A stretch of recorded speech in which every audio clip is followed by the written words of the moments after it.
It's the only game of the night. Tonight, we'll have Brian Kelly and number 9 Notre Dame taking on Louisville in Scott Satterfield's debut for U of L.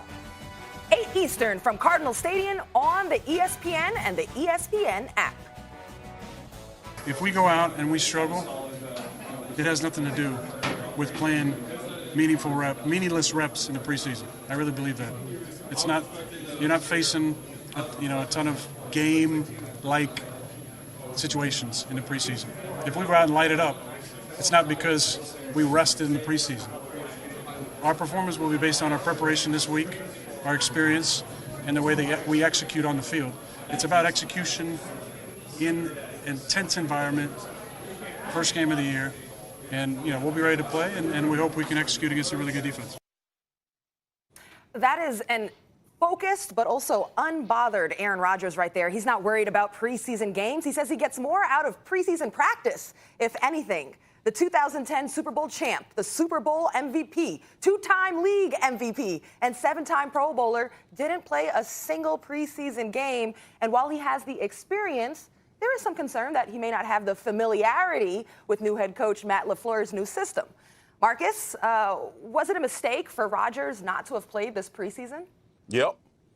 And the reason being is not because Aaron Rodgers is not one of the greatest to ever play the position. Everybody is under this misnomer that Aaron Rodgers needs reps in order to be a good quarterback. That's not what this is about. This is about communication. It's about working out the little things that take effect during the football season between a coach calling plays and a quarterback out there executing them, and whether in these tight crunch time situations. Look, the third preseason game when I was playing in the league was always the one where you get ones-on-ones for about 2 to 3 possessions or even a half, where you can work out little kinks and get game-like situation going into the season. I understand what Aaron Rodgers is saying because Aaron Rodgers has done this at a higher level than most players ever will do it. He's one of the greatest to ever play the position. With that being said, I'm sure preferably Matt LaFleur would have loved to be able to communicate some of those things, see how Aaron Rodgers sees defenses, see how he reacts and responds in certain game time and game-like situations, just like Aaron Rodgers would like to hear Matt LaFleur's voice during a game situation. I just don't think it's good for it to be the first time against a team like they're facing with this type of defense. But, people will give him a pass because it's Aaron Rodgers and he can do all these things and he can improv and do all of the great things. Look, he was with a coach for 8 years and they couldn't communicate effectively enough to keep the coach his job and play well on the field. So absolutely, they should have at least gave themselves some reps during the preseason just to get communication, if nothing else. So what, he's going to play like a series or two? Because that's really what amounts to, the guys in Aaron Rodgers' stature. They're only playing like a couple series. So I agree with Aaron Rodgers wholeheartedly. And it goes to a bigger point as far as the preseason is concerned. Marcus, you and I both know we're seeing more and more players playing less in the preseason. Why? Because there's a bigger emphasis on these joint practices. These coaches get to control the environment. They get to script things out a lot better. So when Aaron Rodgers is talking about, getting more work in the practices, that's exactly what he's talking about.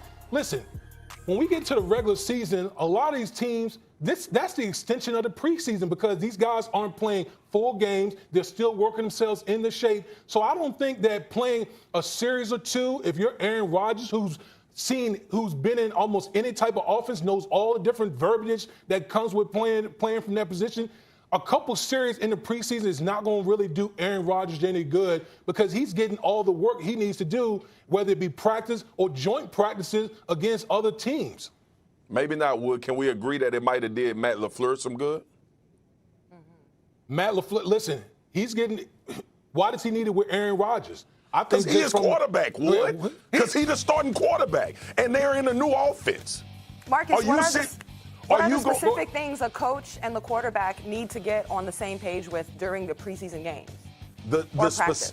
the specific things or game-like situations, Roz, what may arise, what type of communication, how does Aaron Rodgers like to be communicated to when things are happening on the football field? If Matt LaFleur is going to try to implement what type of offense he wants, and if he's going to build this thing around Aaron Rodgers and try to incorporate some of his stuff, you would like to at least know how that communication, how it translates to on the field, how does it translate to the other 10 guys with these guys effectively communicating. Look, this ain't about Matt LaFleur's relationship with Aaron Rodgers and if Aaron Rodgers is going to listen to Matt LaFleur. I think they'll be fine. They'll work that out. Both of these guys are professionals. But if you're going to tell me that a head coach coming into a new situation with a Hall of Fame type quarterback doesn't need to know how to effectively communicate with him when live bullets are flying in a football game, which is usually the third preseason game, that it doesn't affect you when you go out the first week of the season and you play against who they're playing against? But here's my thing, Marcus. You and I both know with a lot of these veteran quarterbacks, especially a guy like Aaron Rodgers who's in his 15th year,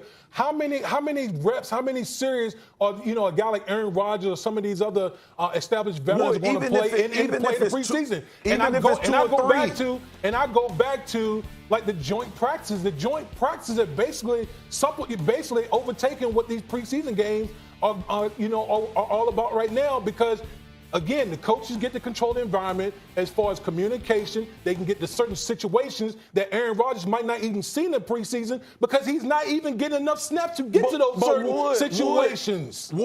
What I'm telling you, you keep talking about these joint practices. What I'm telling you is you can't control the preseason environment. You need to know how to communicate in that environment. You and I both know, especially in the trenches, we come out there before practice and we cut a deal about how hard we gonna go, we talk about we did that plenty. We definitely gonna sign a contract if we in the 10th or 11th day of preseason of camp. But when you think about when these guys are doing these joint practice, look, I'm the biggest proponent in the world for the preseason being not completely out. But if they want to take it to 2 games, I think that's more effectively. But with that being said, man, this is a different situation. This is a brand new head coach, man. Aaron Rodgers had the same head coach for the last 8 years. But my whole point is, how many reps is Aaron Rodgers even going to get in the preseason? We're seeing quarterbacks that's not even playing in the preseason. You're talking about one of the greatest quarterbacks of our generation. How are you going to really put him out there with the chance of him getting injured in the preseason? Right now, we're just not going to see it. You're seeing more and more teams saying, you know what? Whether it's Julio Jones or a lot of these star players, these teams are saying, we don't even want to risk it. We want to keep our guys healthy to get to week 1. Damian, I want to speak to your experience on the O-line. I mean, would you, even if it was Aaron Rodgers, if there was a new head coach and a new system and you were his O-line, would you like some time? What would you need from him during this time just before the season starts? I'm getting all the reps in practice. I'm getting all the reps in practice. Practice not the same. It's not the same. What can you accomplish with your quarterback in practice, Damian? What can you accomplish in the preseason versus the games for you working with them?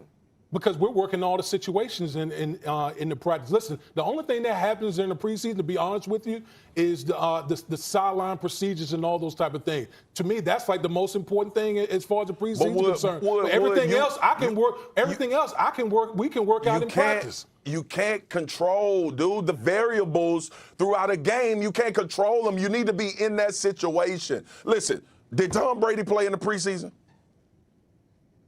I don't even know. If he did, it was. Yes, he did. He's been with the same coordinator, been with the same franchise. It's different, bro.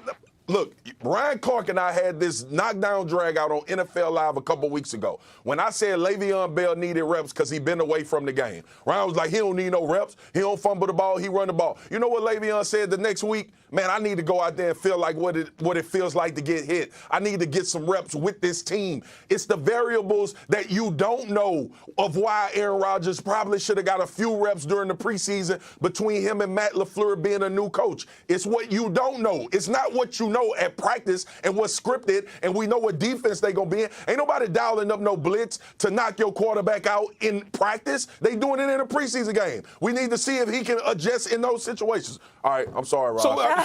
So you want to put your quarterback in that predicament where he's exposed? I don't want to put him in that predicament. Is that what you want? I don't want. All right, guys.